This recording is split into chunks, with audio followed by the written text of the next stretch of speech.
মহাজন বললেন দাদা পরিষ্কার করেন, একবার কীর্তনে যেভাবে করেন ওইভাবে করেন। তুমি খণ্ড কি অখণ্ড, পুত্র কি প্রকাণ্ড, কোথায় আদি ভাণ্ড দয়াল, কিসে তাতয়া? আমি শিষ্য, তুমি গুরু, বলো বেশি ঠেকা কার? ও দয়াল, আমার যদি ঠেকা হয় এই বিষয়টা আপনি বলবেন, আর যদি আপনার ঠেকা, তাইলে আমার ঠেকা যদি না হয় আপনার ঠেকাটা কি? গানের মধ্যে মহাজন কি বললেন? আমি শিষ্য তুমি গুরু, বলো না বেশি ঠেকা কার দয়াল, বলো না বেশি ঠেকা কার? আমি শিষ্য তুমি গুরু, বলো না বেশি ঠেকা কার দয়াল, বলো না বেশি ঠেকা কার?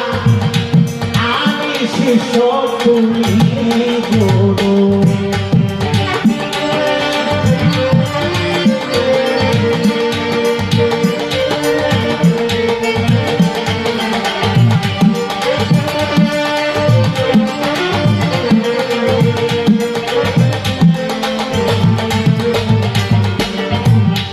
কোন ভাগ্য হৃদে পূরণ,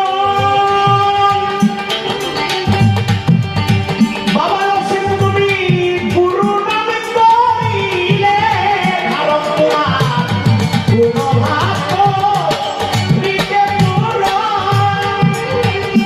অসীম তুমি গুরু নামে করিলে ধারণ, সেখানে শুধুই দিয়া মার প্রয়োজন, সেখানে শুধুই দিয়া মার প্রয়োজন, নাকি তোমার আছে দরকার? সেখানে শুধুই দিয়া মার প্রয়োজন, নাকি তোমার আছে দরকার? আমি শিষ্য তুমি গুরু।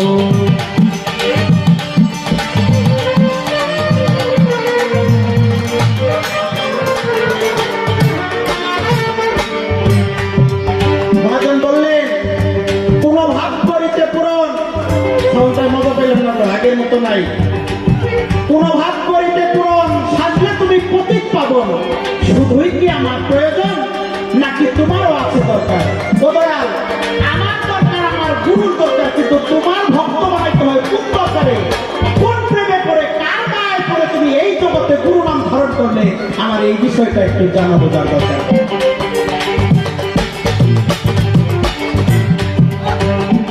বলো শুনি তোমার গুরু রজন, কোথায় পাশে সুরত আছে মধুর? বলো শুনি গুরু রজন, কোথায় পাশে সুরত আছে মধুর? এই সমস্ত কর সাধন, এই সমস্ত কর সাধন, জানতে ইচ্ছা হয় আমার। আমি শিষ্য তুমি গুরু, বলো না বেশি ঠেকা কার দয়াল, বলো না বেশি ঠেকা কার? আমি শিষ্য তুমি গুরু।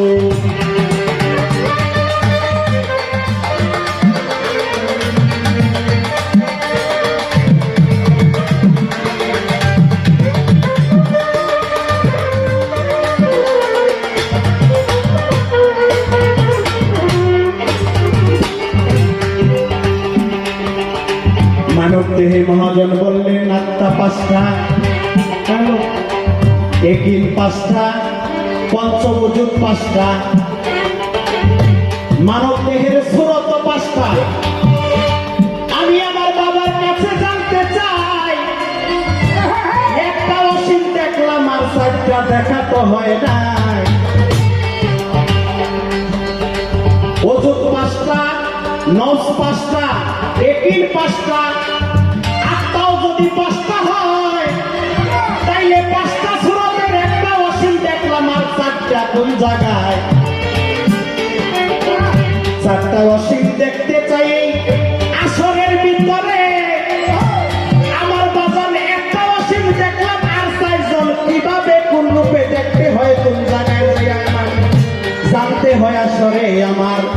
বাবার কাছে জানা রইল ওরে আসলেতে বাবা ভেঙ্গে গেল আমার বাবার কাছে জানা রইল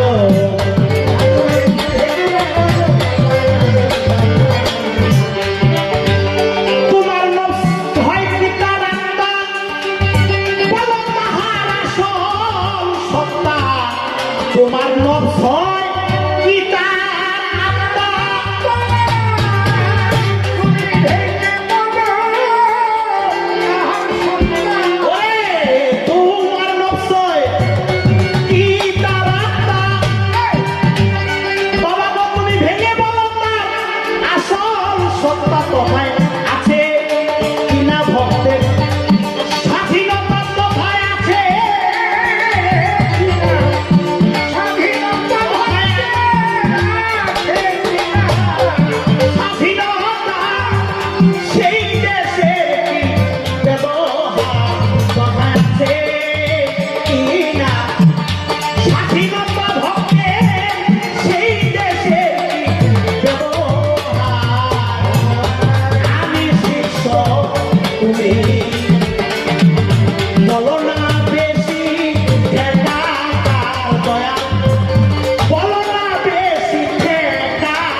মুসলমান মতে জামাতি নামাতি হায়ানি রুহানি রুহে ইনসানি মানব দেহের 5টা আত্মা 6টা নফস আমার দয়ালের কাছে আমার গুরুর কাছে আমার জানা দরকার তুমি তোমার কোন আত্মার কোন নফসকে জাগৃত করতে পেরে তুমি গুরুর নাম ধারণ করলে আমি আমার ওই আত্মাকে আমার ওই নফসকে জাগৃত পারলাম না বিধায় আমি আজকে এই ভক্ত জগতে ভক্ত তুলে করে দিলাম করতে বলে তোমার রূপে রঞ্জিত হতে পারবো কোন অবস্থায় কোন জায়গায় তোমার নফস হয় পিতার আত্মা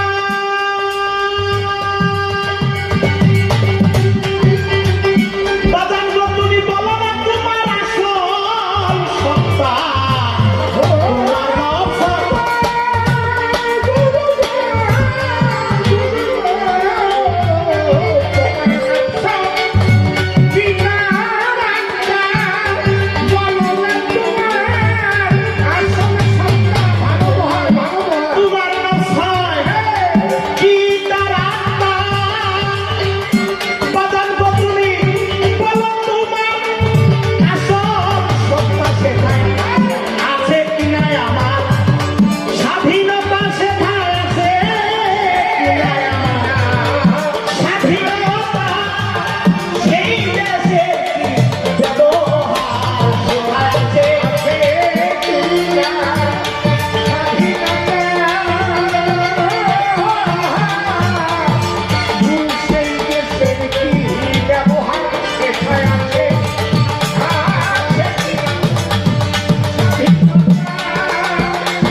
হারাইয়া সবাই তাই তো বলে খণ্ড প্রিয় খণ্ড ক্ষুদ্র কৃতকাণ্ড কোথায় আদি ভাণ্ড দয়াল কিসে তা দয়াল তুমি খণ্ড প্রিয় খণ্ড ক্ষুদ্র কৃতকাণ্ড খণ্ড প্রিয় খণ্ড ক্ষুদ্র কৃতকাণ্ড কোথায় আছে ভাণ্ড কিসে তা দয়াল আমি শিষ্য তুমি গুরু বলো না বেশি টেকা কার দয়াল আমি শিষ্য তুমি গুরু বলো না বেশি কার দরকার আমি শিষ্য তুমি এ বলো না বেশি কার দরকার দয়াল গো বলো না বেশি কার দরকার আমি শিষ্য তুমি গুরু বলো না বেশি কার দরকার দয়াল গো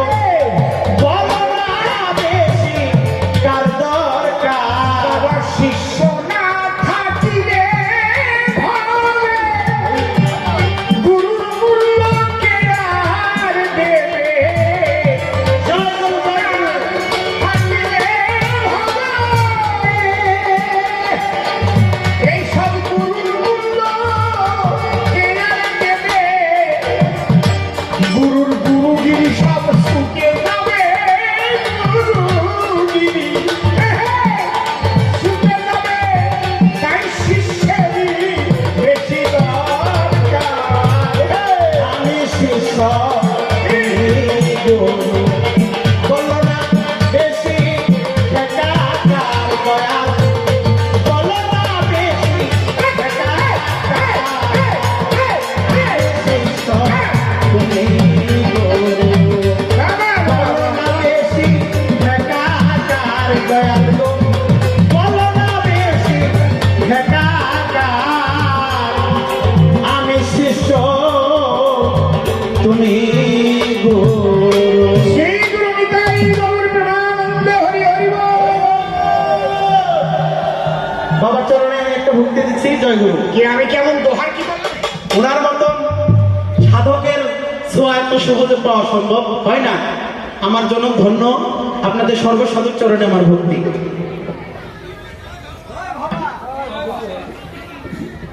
জয় ভবা জয় ভগবান বলো ভবা পাগলা কি জয় ভবা পাগলা কি জয় আমার আনন্দ মেলা কি জয় টাকায় টাকা আনে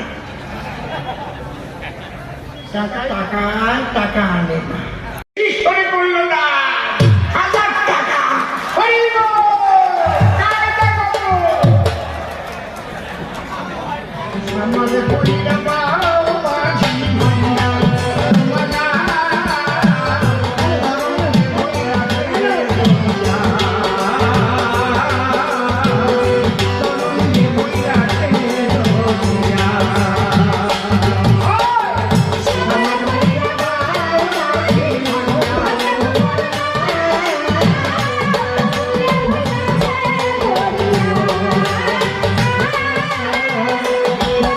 Thank you.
প্রশ্ন করেছে মামনি।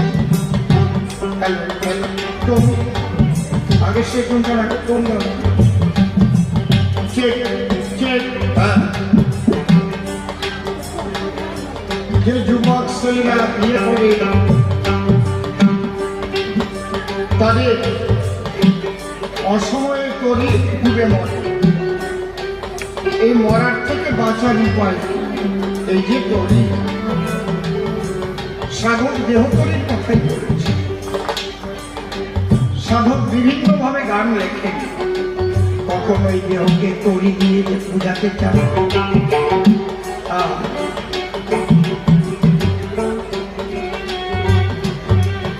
এখানে সাধক দেহকে তরির সঙ্গে তুলনা করে।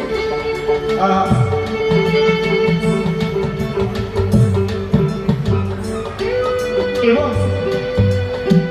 পরিপূর্ণ রস সাধনার কথা এখানে বলা হয়েছে। এই রস সাধনা সম্পূর্ণ হওয়ার খেলা।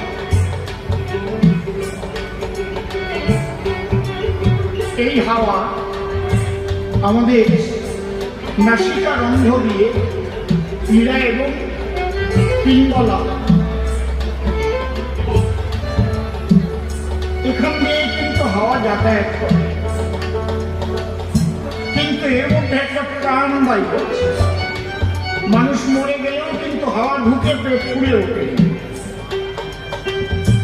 তাহলে মানুষ মরে কেন?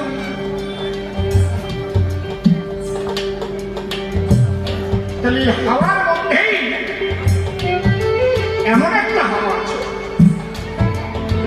যাকে বলে, এখানে বায়ুকে 5 ভাগে ভাগ করা হয়েছে: প্রাণ, অপান, বাণ, উদান, সমান। এগুলো জানতে গেলে সৎ গুরু না পেলে, গুরুর মধ্যে আবার 3 রকমের,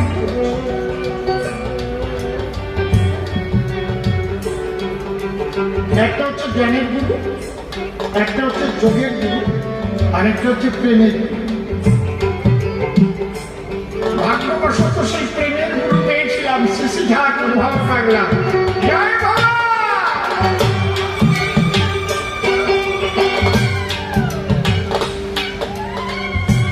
একটা বাঁশ উঠতে গেলে 3 দিকে দড়ি দিয়ে টানা বেঁধে দিলে বাঁশটা দাঁড়িয়ে থাকে।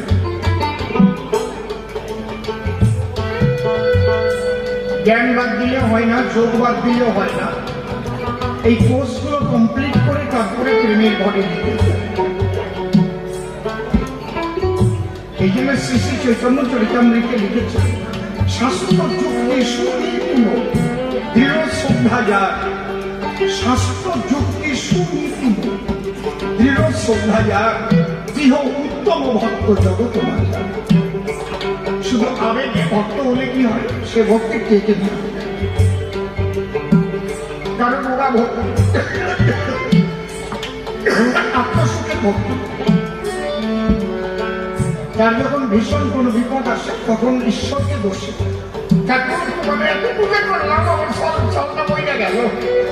আরে মরে যাবার জন্য সবাই জন্ম দেয়। মরলেই আজ মরুক আর কাল মরুক।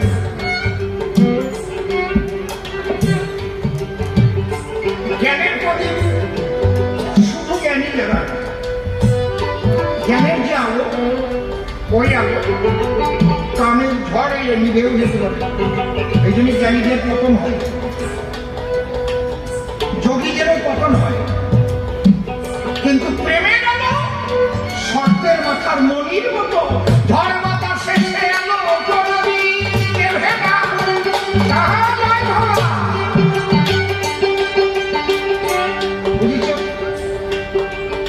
প্রেমের আলো হচ্ছে সাপের মনির মতো। মণি যেমন জল জল করে যাবে, সেই মনির আলো জলের মধ্যে ডুবিয়ে রাখলে আলোই দেয়। এই জন্য স্তরগুলো ভেদ করে যখন প্রেম বাজারে মানুষ যায়, সেই প্রেম বাজারে ওর মধ্যে আবার একটা রস সাধন আছে। এটা পুরুষ প্রকৃতির সাধনা। এই প্রেম বাজারে গিয়ে জীবাত্মা, ভূতাত্মা, পরমাত্মা, আত্মারাম, আত্মারামেশ্বর যে পঞ্চাত্মার কথা বলেছে সবার ভিতরে, যদি কে আত্মায় স্থিত থাকে, এখানে ভাগবতে বলছে যে আত্মার অধিকার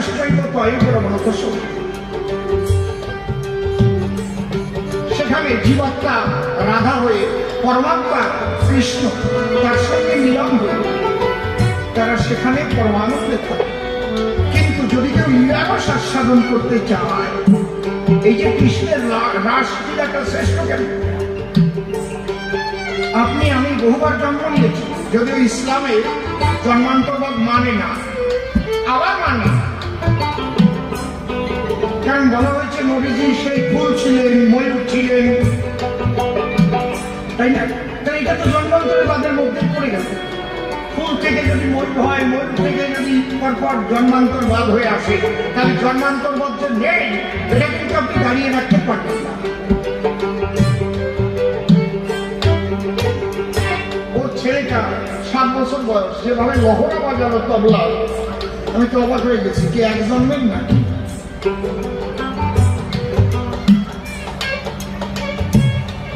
আমার তো মনে হচ্ছে সে রাধাকান্ত নন্দী আমার জন্ম নিয়েছে।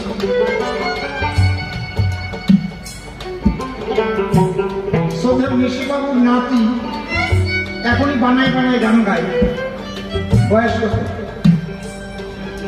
3.5 বছর নিশি নিশি বানায় বানায় গান গায়।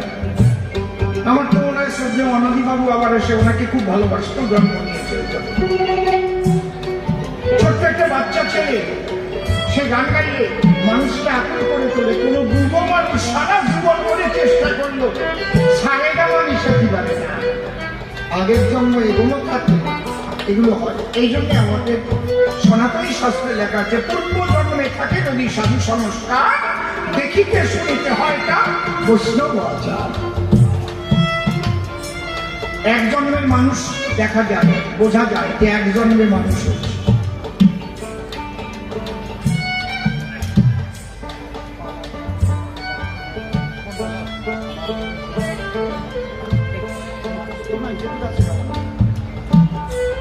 তাই দেখুন, এই যে জন্মান্তরবাদ, তাহলে বিজয় সরকারের গানের বই যিনি ছাপেন এপার বাংলায় ওপার বাংলায়, তার নাম বিমল দত্ত। ছোট ওপার বাংলায় গোপালগঞ্জ জেলায়, ওনার বাড়ি হচ্ছে সিঙ্গা গ্রাম। ওনার একটা ছেলে মারা গেছে ছোট সময় জলে, সেই ছেলেটা আবার জন্মগ্রহণ করেছে, উনি ভারতে চলেছে। ছেলেটা যখন 6-7 বছর বয়স হয়েছে, বলছে আমার মা বাবা আছে এবং এখানে নিয়ে আসতে হয়েছে ব্যাপারে। ওরা প্রথম বিশ্বাস করেনি, ওরাই মা বাবাকে নিতে গেছে, গিয়ে অন্তত 2-4 হাজার মানুষ জড়ো হয়েছে গ্রামে, একদম তার মধ্যে মা বাবাকে বসিয়ে দিয়েছে। ওই ছেলে গিয়ে ওখান থেকে দৌড়ে দিয়ে মা বাবাকে চিনে বলা যেত।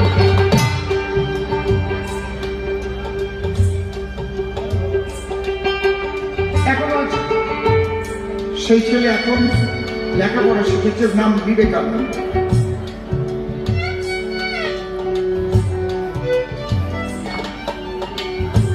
এই যে জন্মান্তরবাদ, এই কথাগুলো বললাম কেন? আমি জ্যান্ত কথা ছাড়া মরা কথা বলে গান করি না। কবে কোনটা হয়েছিল সেটা আমি হাতায় পাবো না, বর্তমান আছে, বেঁচে আছে, সেটা বলছি আপনাদের কাছে। আমার সঙ্গে যাবেন, দেখিয়ে দেব। ছেলেটা এখন বাংলাদেশে আছে, ভুমরি পাগল বিজয় সরকারের নামে একটা স্কুল আছে ওখানে, সেই স্কুলে লেখাপড়া শিখেছে।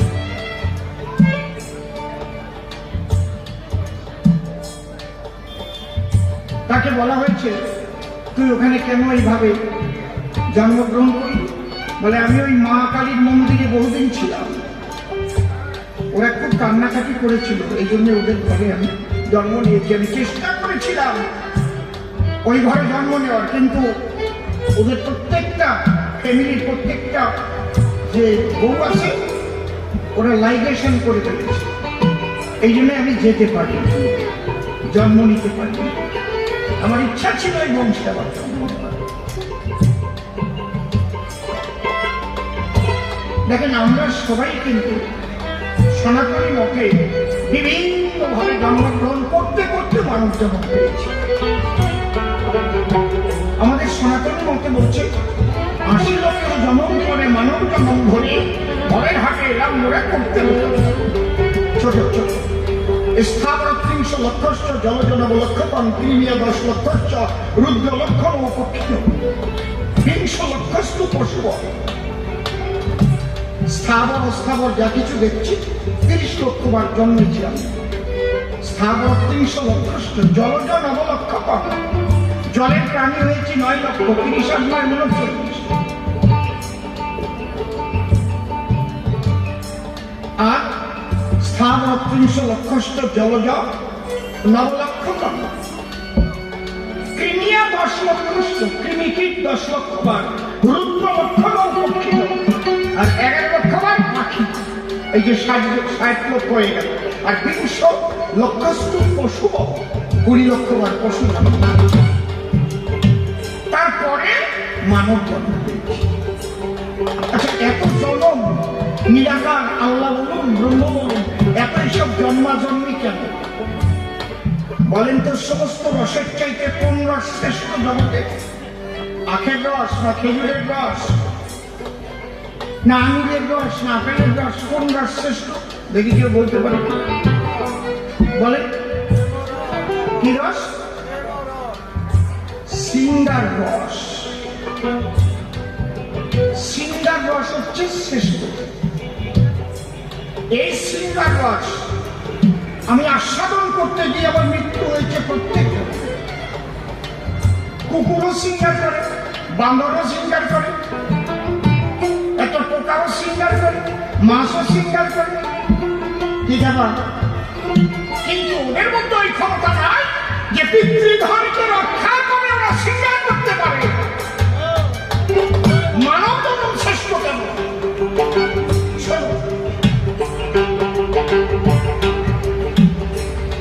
রসিকের সঙ্গ যদি লোক সেই রস ধরার সন্ধান পায়। রস রস লিখতে কি লাগে?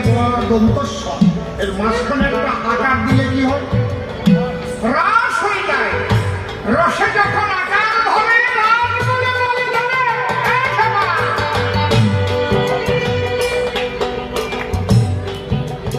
এই মানুষের ভিতরে বর্তমানে রাস করতে পারে এমন মানুষ আছে। কারা? রসিক। সেই রাসের রস সাধনায় সিদ্ধ না হলে মানুষ নারীর কাছে গিয়ে পড়ে ধরে নিজের সম্পদ ব্যয় ভেঙে সফিবন্ধ লেনদেন ফুল ফুটে আলো বলে অত ডালা মানুষ না। কায়দা আছে।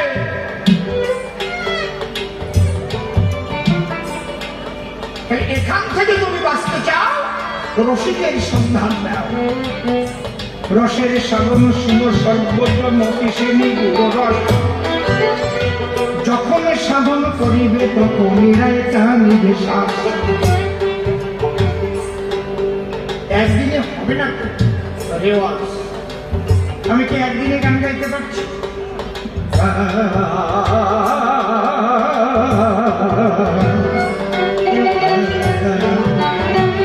ওই একদিনে বাজাতে পারছি? এই রেওয়াজ মানে সাধনা করা। আমি আপনাকে বলে দিতে পারি, কিন্তু আপনাকে করিয়ে দিতে পারি না। করতে হবে আপনার কৃপা, মানে করিয়া পাওয়া। আপনি বললেন আমি এত ভালো গুরু ধরলাম, আমি পারলাম না কেন? পারলে না, তুমি করলে না কেন? তুমি যদি না করো, না করে মরো, তাই আমার আপনার ব্যাধি হয়েছে। ডাক্তারের কাছে গেলেন, ভিজিট নিলেন, প্রেসক্রিপশন নিলেন, ওষুধও কিনলেন, কিন্তু খেলেন না। রোগ সারবে।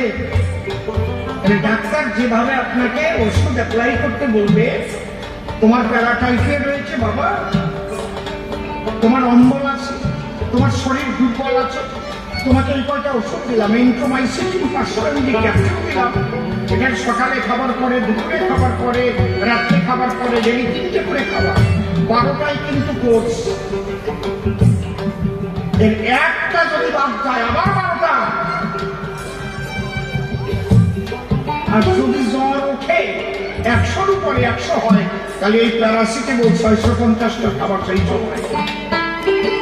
আর ভোরে সবকিছু খাবার আগে একটা প্যান্ডি খাবার, আর এই যে বিকসুল ক্যাপসুল ডেইলি একটা খেতে করো না ভুল।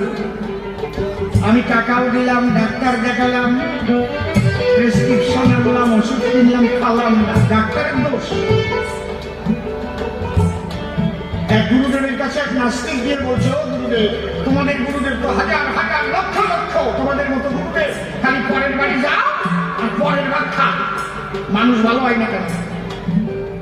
কয় বাবা তুমি কি ভালোবাসো? কয় 3x রাম, 3x রাম। কয় আজকে এক বোতল নিয়ে আসো, দুইজনে খাই। ও দেখবে এইরকম গুরু তো বাড়িতে একদম বোতল নিয়ে আসছে 3x রাম, মুটকি খুঁড়িয়ে ভেঙে গুরুও খাচ্ছে, ও খাচ্ছে, গুরু মুখে দিয়ে কুলিকুচ করে ফেলে দিচ্ছে, আরো গিলে গিলে খাচ্ছে। ওর তো নেশা হয়েছে। আর আমার নেশা হলো আপনার হলো না কেন গুরুদেব? ওই শালা তুই গিলে খাইছিস আর আমি কুলকুচি করে ফেলাই দিয়েছি। এই শিষ্যরা কুলকুচি করা শিষ্য নাকি? এরা গেলে না। যদি শিষ্যদের যাতে এটা যদি গিলে না খায়, তাহলে নেশা হবে হবে। তুমি ধান শিখাও মাস্টার, তুমি তা দিয়ে তা যদি নেওয়াজ না করে কাজ হবে? পদ্ধতি জানিয়ে দেওয়া যাবে, কিন্তু রেওয়াজটা তোমার সমস্ত হাওয়ার খেলা। তাই সামাল কহিনা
আসিয়া চাকর মারিয়া দ্বিজ চণ্ডী দাসে কয়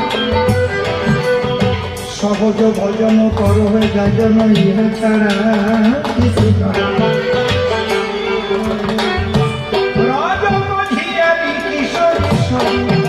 শরণ লহ বেতা আমি যাহা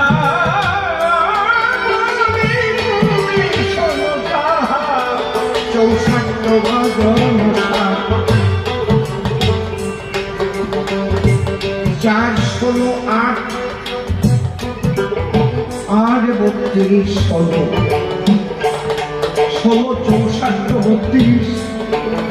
যখন এই তালের ঘরে 64 বাজারে যাবে, তখন তুমি রস সাধনায় পক্ত হবে। সঙ্গমে যে আনন্দ, সে আনন্দ তুমি পাবে, কিন্তু পিতৃভাব তোমার ধারণ হবে না।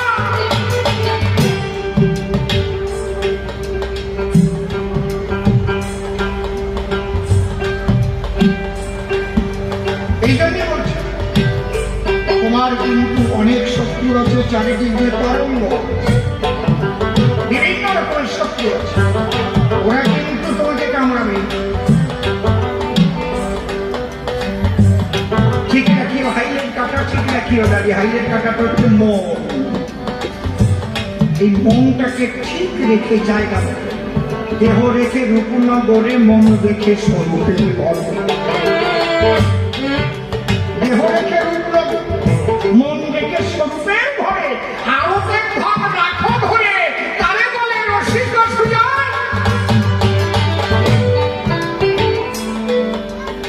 এগুলো জানতে গেলে সদ্গুরুর চরণ তলে আগে জানতে হয় শক্তির সাধন।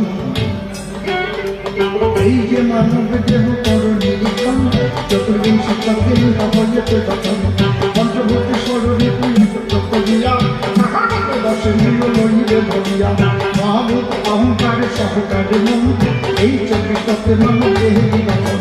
সহস্রারে তত্ত্ব হয় সহস্রের দল, মধ্যে একটা রামেশ্বর লোকমণ্ডল, নাসা মূলে বিদল তত্ত্ব রূপাঙ্গ রাখি, পঞ্চভূমি সমতল পদ্ধতি রাখি, বিপদ্য বিরাজিত বাজাজিত দলে, লিঙ্গজ দলে মাতে মিলে, নারী নিম্ন ভাগে আছে আছে সর্বরা, দল তত্ত্ব আছে তাহার অধিকার, তাহার মধ্যে আছে নারী 3.5 কোটি, 52,000 নারী তাকে আছে একই, তার মধ্যে সাথে সাথে প্রভাবিত হয়, মাথা থেকে 24 নারী তাকে সুস্থ হয়, 124 মধ্যে 32 নারী দেখো, বিশ্বভরি নামে ইহা হয়েছে উল্লেখ। এই বিশ্বভরির মধ্যে আছে নারীকে ক্রীড়া পিঙ্গলা, যার সুষুম্নত দিন, বাম ভাগে ইন্দ্রাজারে দক্ষিণে পিঙ্গলা, মধ্যভাগে সুষুম্নত হয়ে গেলা। এই যে দেহগত যেই জমি জানে, নরলোকে উচ্চতারে দেবলোক নামে, মূলাধারে কুণ্ডলিনী শাখাকারে জীবাত্মাকে বন্দী করে হয়ে আছে অচেতন। দুর্লক্ষ মন্ত্রে যে কুণ্ডলিনী জাগ্রীকে সরবদ্র সরসী যে ক্রমে ক্রমে আরোহণ, স্বাধিষ্ঠান লিঙ্গদ্বারে চন্দ্রসাদের চন্দ্রপুরে, নারী তত্ত্ব মণিপুরে রাধা কেন্দ্র সুশোভন, হৃদপদ্ম অনাহতে সম্পূর্ণ কবি দেখিতে কণ্ঠপদ্ম সুধাতে অপ্রাকৃত কল্প, হীরা পিঙ্গলা সুষুম্না ভিন্নগিরি পূর্ণগুণা গঙ্গা সরস্বতী যমুনা, ধারা বহে অনুক্ষণ, চিত্তমুখে গর্বিতকে আত্মসিদ্ধির সঙ্গে হাতে নিত্যচিত্ত বংশী ঘটে বাঁশি বাজায় মনমোহন, তারুণ্য কারুণামৃত লাভ সেই লাবণ্যামৃত কীর্তনে বিগত রসইতে সে ফলন, ললাটে এসে মিলে তিনি ধারে এসে মিলে কীটানি সঙ্গস্থলে করণ নবদাহন, পরপরে কাতর্ক অপরিহারে সহস্রবার তারুকারে সত্যাকারে আচ্ছাদন, এত কারিয়া কবিতা কাছে হংস বিশ্বাসনে বসে আছে রাধা কৃষ্ণ সিদ্ধি গেছে, কবি যুগল তার সব, কবি যুগল তার সব।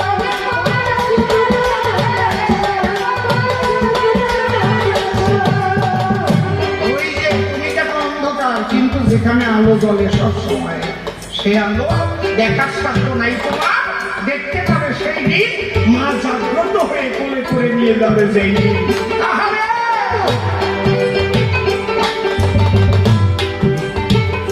আমাদের শিশু ঠাকুর ভবা পাগলা ডেকে দীক্ষা দিয়েছে পাগলের আশ্রম থেকে। আমি পাগল যে কালনায় থাকে তাও আমি জানতাম না, পাগলের দুটো গান গাইতাম, একটা হচ্ছে বারে বারে আর আসা হবে না, ওইটা আরে কালী বলো ওইটা হরি বলো দিয়ে গাইতাম। কালনা ওটা হচ্ছে একেবারে গঙ্গার পাড়ে, জায়গাটার নাম কি জানো? কাঠি গাছ, বছর টছর বয়স। ও তো 6 বছরের থেকে গান গায় আমার সাথে।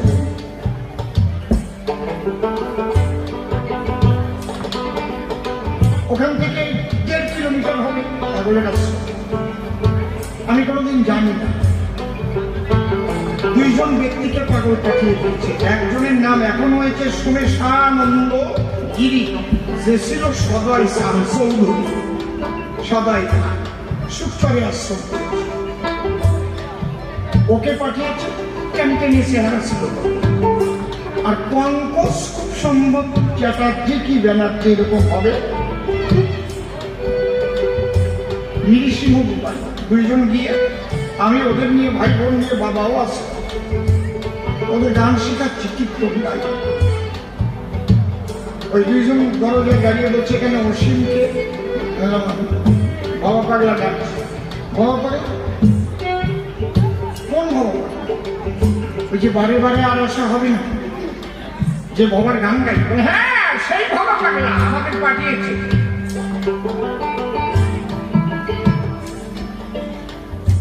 বাবা পাগলা ডাকছে। কোথায়? এখানেই তো তার আশ্রয়। তার মা আনন্দময়ী। বাবা আর আমি 2 বাবা বললো সাধু দর্শনে গেলে কিছু নিয়ে যেতে হয়, খুব গরিব মানুষ, ছোট, রেল লাইনের পাশে থাকে। আমি দোকানা বাজিয়ে বাড়িতে টিকাও করেছি। 50 গ্রাম আঙুর কিনে নিয়ে গেলাম। গিয়ে দেখি পাগলের নাট মন্দির ভরা লোক, মতো বসে আছে। তার কাছে জটাধারী অনেকে আসে, মাথায় টিপ টিপ কপালে নেওয়া জটা, কিন্তু ফুরফুরে কয়টা গাড়ি। আর আমি দরজায় গেলাম, ভাঙা ভাঙা করছে। পাগল ডেকেছে সবাই রাস্তা। আমি বাবা ঢুকে গেলাম, কি এনেছিস দেখি ভাঙা। কত লোকের মধ্যে লজ্জা করতেছে। 50 গ্রাম আলু বের করবো।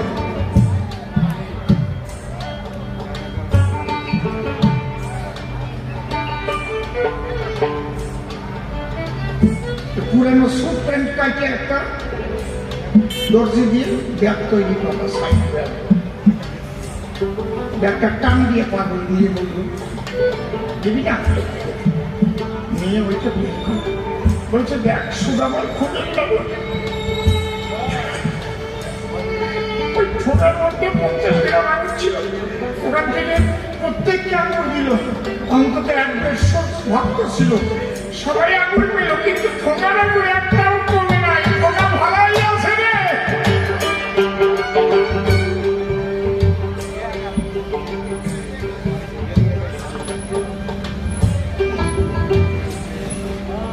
বলে তুই আমাকে একটু রামায়ণ শোনাবি? যে পালায় হনুমান আছে, তখন একটু চামড় কেনা পয়সাও নাই। রামায়ণ গাইতে চামড় লাগে, চামড় নাই, হাত না লাগে গান বলতে।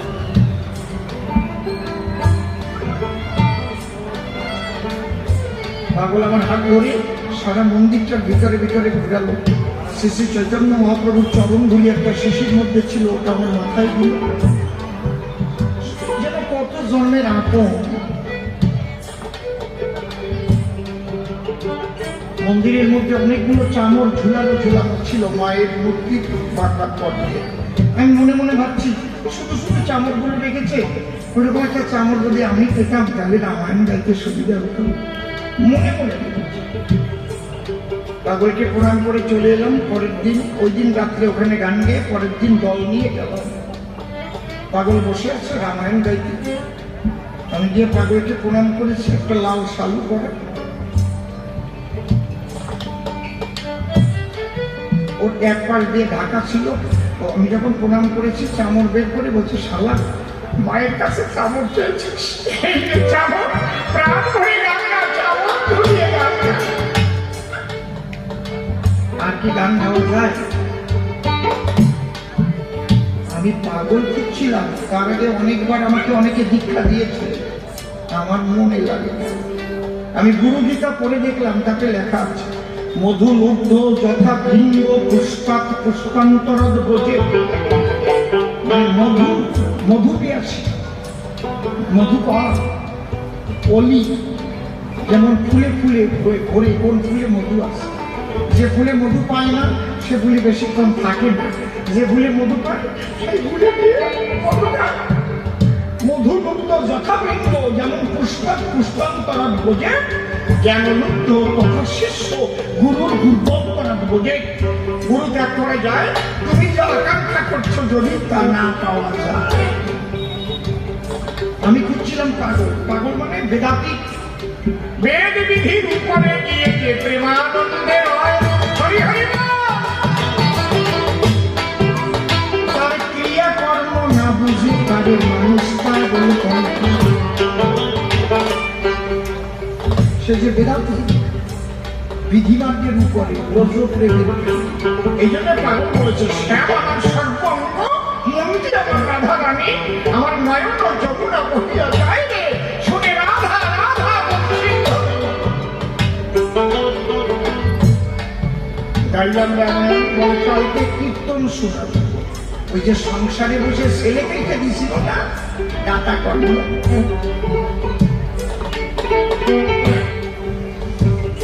স্থির হয়ে গেছি, পাগল তো পেয়ে গেছি, কিন্তু পাগল যখন সব জানতো আমি বলবো না, যদি পাগলের কৃপা হয় আমাকে দীক্ষা দেবে, আমি তার শিষ্য হওয়ার উপযুক্ত কিনা, মন্ত্র পাওয়ার উপযুক্ত কিনা সে যাবে। আমি শুধু শুধু আকাঙ্ক্ষা করবো না। পরের দিন 10টার সময় মন্দিরে গিয়ে পাগল ডাক দিয়েছে, এক মা প্রসাদ রান্না করতে আর সাহেব আলী ভাই ফুল তুলতে, সে মায়ের নামটা আমার মনে নেই। পাগল থাকাকালীন ওই যে প্রসাদ তৈরি করে দিত, কোন মা যেন খিচুড়ি খিচুড়ি রান্না করে দিত, ওই মায়ের নাম কি ছিল বল? আমাকে দেখে মন্দিরে যখন গেছে বলে বয়সালা বসলাম, আমাকে মন্ত্র দিল, প্রথম শক্তি মন্ত্র, আমার পছন্দ হলো না, বাইরে এসে ভং ধরে বসে আছে। আমি হচ্ছে গৌর ভক্ত, ছোট সময় থেকে গৌরাঙ্গের মূর্তি দেখলে ওইটা মনে প্রাণে এঁকে নিয়েছি, কত ভালো উনি এই জীবের কল্যাণের জন্য বিষ্ণুপ্রিয়াকে ত্যাগ করে তিনি হরিনাম প্রচারের জন্য চলে গেলেন, কত ভালো। আমাকে শক্তি মন্ত্র দিয়েছে, উনি বুঝতে পেরে আবার ডাক, এই শালারে কর, আবার আসতো, ওই শালাম দীক্ষা পছন্দ হয় না। তখন দিলেন যুগল এবং বুঝিয়ে দিলেন কোন মন্ত্রের কি ক্রিয়া, কোন মন্ত্রের কি সাধনা। সত্যি না জাগ্রত হলে, কুলকুণ্ডলী না জাগ্রত হলে তার ভাগ্যে কখনো ব্রজ প্রেমী মেলে না।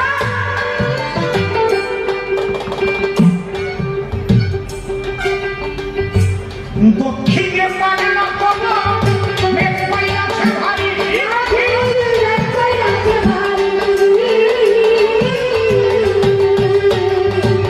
ঠিক রাখিও হাইরে, কাকা ঠিক রাখিও, মাঝে দরিয়ায় ডুবলে ডুবলে, মাঝে দরিয়ায় ডুবলে ডুবলে, ডুবলে ধরে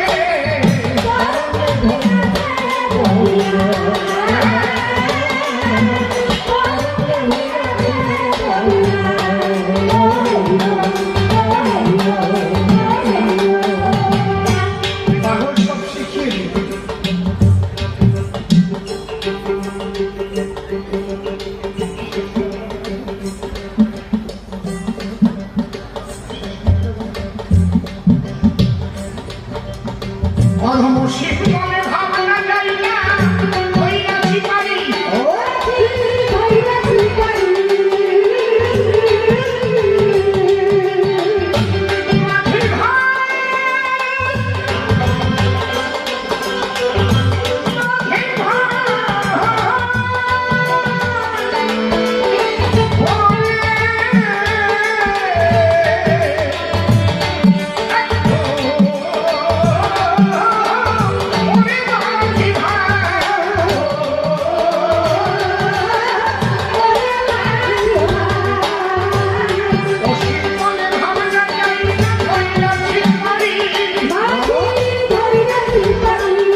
ওস্তাদ জি তালে পাকা হয়ে গেছে, এগুলো কতবারই বাজাচ্ছে।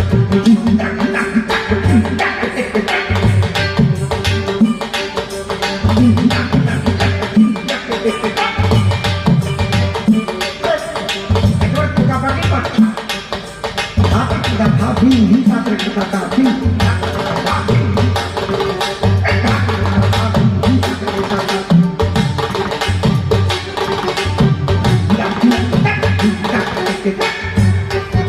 তালে পাকা হয়ে গেছে। এখন দেখেন না মায়েরা ঢেকিতে আগে চিড়ে কুটতো না, দেখেছেন কি চিড়ে কোটা ঢেকি দেখেছেন আপনারা নাকি? চিড়ে কুটতে ঢেকিতে কয়জন লাগে বলে? কয়জন লাগে? 2 জন। একজন ঢেকি পাড়া,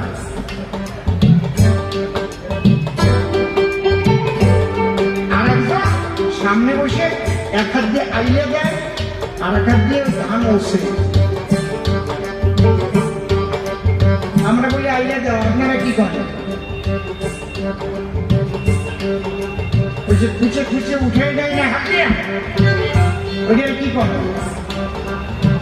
আইলে দেওয়া কর নাকি? আর ওই যে বাইলেনের মধ্যে যে দাম দিয়ে তারপরে ভাজার মতো করে, ওই জন্য আমরা কই ওষা। একদিকে ওষা যাবে, একদিকে পোষা, একদিকে ওষা যাবে, একদিকে পোষা। তুমি ভাই ওই যে ওরে আমার বাসা। এইবারে 2 জন যদি তালে পাকা না হয়, একজন তো দেখি পাচ্ছে, আর যে পুষিয়ে দেবে সে যদি তালে কাঁচা হয় তাহলে মনাই চাচা হয়ে যাবে। রসের সাধনা করবা, এই জন্য প্রেমিক আর প্রেমিকা 2 জনই লাগবে, একা হবে না। প্রেম পুকুরে মজুরিতে অনেক কিছু লাগে, আদর্শ পুকুরে মন্ত্র তাকে দেওয়াকে বেঁধে আসতে বসিতে মহাভাবে বসিতে লালসা থেকে একনিষ্ঠ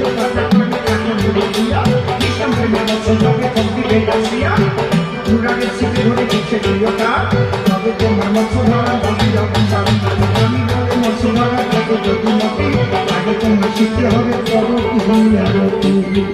আরে পরো কি আরতি কি বাতারে গতি, পরো কি আরতি কি বাতারে গতি।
ভবানী কি গায়